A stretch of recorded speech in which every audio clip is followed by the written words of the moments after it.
Bueno chicos, este vídeo lo voy a llamar ecuanimidad. Si hay algún matemático, espero que no me meta aquí con la tiza en la cabeza, ¿vale? Vale, voy a empezar justamente con algunos tratados que hago justamente en soledad y en silencio, totalmente descondicionado de cualquier tipo de ideología, ¿no? Y entonces las matemáticas son muy certeras, ¿vale? Pero siempre dependen del contexto, ¿no? Entonces, por ejemplo, para haceros siempre un ejemplo, ¿no? 2 más 2 son 4, pero si cogéis un pentagrama, ¿vale? Y hacéis un tresillo, veréis que un tresillo son 3 notas equivalen a 2, ¿no? Por lo cual ha cambiado la función, ¿vale? El 2 corresponde a 3. ¿Por qué? Porque se han puesto 3 componentes que en la línea del tiempo, porque funciona en relación al tiempo, el contexto varía, por lo tanto la matemática varía en contexto en relación al tiempo, ¿vale? Voy a hablar paso a paso de todo lo que he puesto y puede que me equivoque, pero da igual, es una opinión personal, ¿vale? El vacío es ecuánime, ¿vale? Quiero decir, los cuerpos allí carecen de que las condiciones carecen justamente de funcionalidad, ¿vale? El vacío son partículas subatómicas, ¿vale? Las partículas subatómicas pueden ser ceros o unos, o positivos o negativos, o cualquier concepto justamente dualístico, blanco o negro, ¿vale? El valor positivo tiene cualidades 0, por ejemplo, ¿vale? El valor negativo tiene cualidades 1, o podría ser al revés, ¿vale? Es un concepto que ha generado el ser humano, ¿vale? El valor 1 es la negación de 0, ¿vale?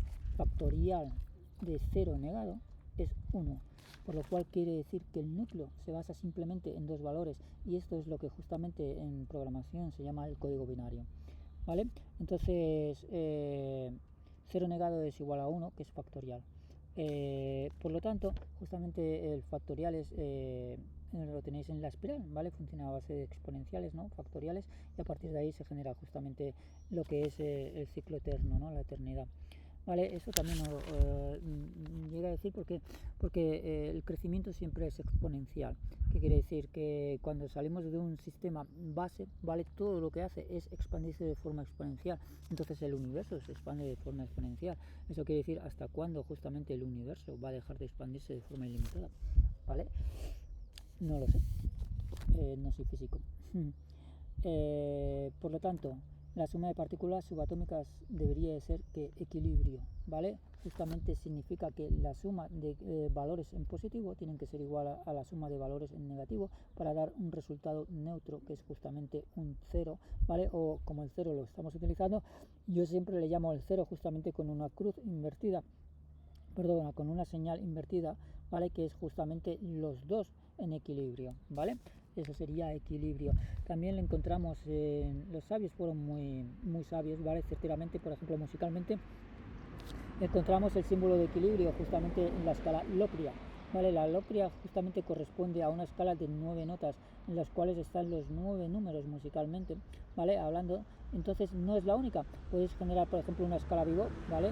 De 9 notas, o puedes utilizar una escala alterada, más ponerle las notas de paso correspondientes para que se dé 9. Pero el 9 es un número que sale a partir de ¿qué?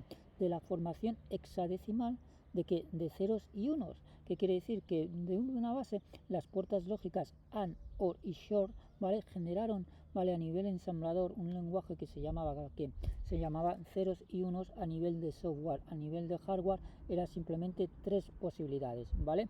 Esas 3 mismas posibilidades, esas que conforman el núcleo y conforman los valores ceros, unos y justamente neutralidad, ¿vale? Así pues, el blanco no es que sea correcto y el negro sea incorrecto, o sea justamente el mal y el bien. Esos son conceptos que justamente se genera el ser humano en base a que a la no comprensión de cómo funciona la vida y el universo, ¿vale? El negro es ausencia de condiciones y el blanco son todas las condiciones posibles. ¿Qué quiere decir? ¿Vale? La tonalidad de brillo, ¿vale? Significa que una cosa tiene todas las cualidades, o otra cosa es el negro, que tiene todas, no tiene ninguna cualidad. ¿Hay diferencia entre una y otra? No, señores, no hay diferencia entre un blanco y el negro. El que se cree que es blanco justamente y discrimina al negro justamente cae en ¿qué? En la dualidad, ¿vale? Entonces una cosa por más brillante no quiere decir que sea mejor, sino que es justamente la tendencia al equilibrio lo que lleva ¿a qué? A una correcta ecuanimidad.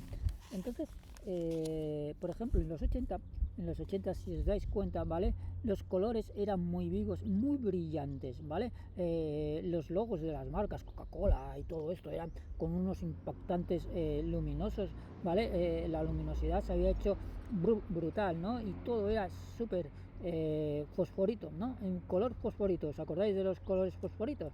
Pues eso era lo que justamente se llevaba en los 80 y los 90. Ahora justamente estamos en una tendencia de matices más opacos, ¿no? Justamente está poniendo en evidencia que hemos pasado de un sistema donde todo era muy luminoso a un sistema donde empiezan a los ocres a utilizar justamente otra composición. ¿Eso es malo? Evidentemente que no. Es otro tipo de tonalidad diferente, ¿vale? Que genera justamente el ser humano y es más oscura. ¿Qué quiere decir? Que estamos viviendo una etapa de mayor oscuridad, ¿vale? El negro en ausencia de condiciones y el blanco son todas las condiciones. Entonces, no por tenerlo todo, evidentemente llevas mayor verdad. Puedes tenerlo todo o puedes tener nada, ¿vale? Entonces, tienes los dos puntos de vista, ¿vale? Justamente cuando tú haces renuncia, ¿vale? En los sistemas primitivos, ¿vale? Del Zen, ¿vale? O sistemas en los cuales uno era ermitaño y renunciaba a las condiciones, ¿vale? Lo que hacía era poner todos sus valores a cero, ¿vale? O a negativo, ¿vale? Da igual el concepto, no es que sea malo, ¿vale? Le ponéis un valor, ¿vale? Entonces todos los valores significaba justamente renuncia a todas las condiciones del ser humano. Y por el otro lado tienes el opuesto, que es yo no renuncio a nada, sino que hago todo lo contrario, que lo obtengo todo, ¿vale? ¿Qué quiere decir? Que por ejemplo, pues tengo sexo, tengo dinero, tengo bienes, soy libre, tengo lo que me dé la gana, hago lo que yo desea. Entonces todo eso ha cambiado y por polarización de opuestos justamente obtienes lo contrario, ¿vale? Entonces hay dos tipos de forma diferente en base a no equilibrio, sino en base a ir de un eje al otro. Entonces las personas, lo que suele pasar en la vida cuando esto no se lo esperan, ¿vale? Pero las personas que han sido negadas, ¿vale? Justamente todos los sabios, ¿vale? Todos o casi todos los sabios han sido negados en sus funciones, ¿vale? Y les doy ejemplos, ¿vale? Einstein, ¿vale? Einstein no, fue negado en sus funciones de físico, ¿no? O científico. Noether también, ¿vale? Como función de ser mujer, ¿vale? Fue negada, ¿vale? Y fue una de las mejores matemáticas que hubo, ¿no? A nivel de músicos hay millones. Charlie Parker, ¿vale? Por ejemplo, fue negado, ¿vale? Y tuvo que estudiar bastante, ¿no? Para al final convertirse en un gran músico profesional del jazz, ¿no? Y un marco de referencia que innovó todo. ¿Qué más? Todos los santos que se han realizado fueron negados en sus funciones y se realizaron, ¿vale? Como por ejemplo Milarepa, ¿vale? ¿Por qué? Porque justamente cuando hay una pasión interna y la sociedad te la niega, ¿vale? Tú la sacas de dentro y sale lo opuesto, ¿no? Y te conviertes en aquello que la sociedad te ha negado, ¿no? Entonces las personas que justamente desean algo y no lo pueden obtener, ¿vale?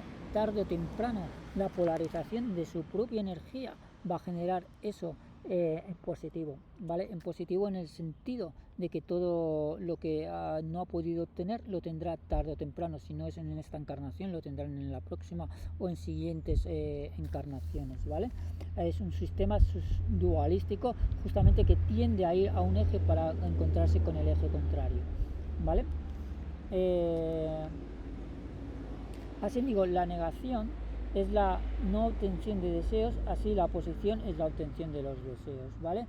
Creo que realmente, y lo he dicho muchas veces, la ecuanimidad, cuando hay libre disposición de oportunidades, ya no tienes que renunciar a los deseos, que esto es una práctica que, por ejemplo, el sistema budista dice que tienes que renunciar a los deseos. Entonces, justamente echa la ley, echa la trampa, quiere decir no renuncies a los deseos, sino darle a la gente disposición de que los deseos sean factiblemente realizados. De esa forma no habrá problema y todos los seres serán felices. ¿Por qué? Porque la felicidad depende, es un factor dependiente de que los deseos sean realizados. Entonces, si el deseo no queda realizado de por sí, la persona no puede ser feliz, ¿no? Entonces, ¿cómo vas a solventar eso? Justamente que ella tenga lo que desea. ¿Y cómo tiene la persona lo que desea? Dándole evidentemente lo que desea siempre y cuando no haga el mal, ¿no? Entonces, si todas las personas justamente tuvieran lo que desearan, ¿cómo vas a hacer eso? Justamente eliminando moneda de cambio, ¿vale? Ecuanimidad, ¿vale? Valores jerárquicos que justamente comprometen y le dicen cómo tienen que operar a las personas y emiten un juicio en la condición de vida de cómo debería vivir un ser sintiente, ¿no? Entonces comprometen todo su sistema de operativa y todo su sistema de realización de deseos. Entonces eso a la larga en un colectivo, lo que no entiende el poder es que eso a la larga en un colectivo, ¿qué va a pasar? Que el colectivo se revoluciona y genera lo contrario. ¿Por qué? Porque hay una densificación de personas que de por sí ya están insatisfechas y eso es un cúmulo, ¿vale? Que al final acaba explotando justamente y se da la oposición inversa, ¿vale? Y por eso se da la construcción y deconstrucción de eras a día de hoy. Por eso hay tantas eras, ¿vale? Y por eso no tenemos justamente un nivel aún que hayamos creado el ser humano que sea totalmente no dualístico, ¿vale? Si no hay equilibrio en un ser, no hay equilibrio en un planeta o grupo o marco corporativo. No puede haber vida. Para que un ser, bueno, esto ya lo he dicho, la causa del deseo, en definitiva lo que queda ya lo he argumentado, ¿vale? Así que, bueno, esto era simplemente un tema que hablaba de ecuanimidad. Ecuanimidad es simplemente equilibrio, el corazón está en el medio y justamente está vacío. Entonces, ¿qué pasa? Lo puedes llenar de felicidad, ¿no?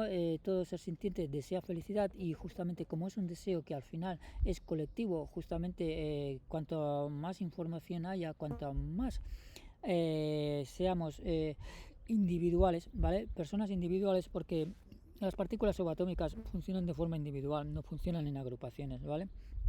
El ser humano justamente ¿qué pasa por ejemplo con los animales? Los animales están todos en los que son de su misma condición, pero las abejas operan de forma individual, ¿vale? Un pájaro opera de forma individual, ¿vale? Las hormigas operan de forma individual, cada uno, ¿vale? Haciendo su función, cada uno hace una cosa que es recolectar alimento para un grupo global, ¿vale? Entonces el ser humano es el único que justamente compromete ese sistema. ¿Por qué? Porque no ha logrado que todos los que sean de una condición determinada operen justamente en igualdad de oportunidades, ¿vale? Sino que en vez, ¿vale?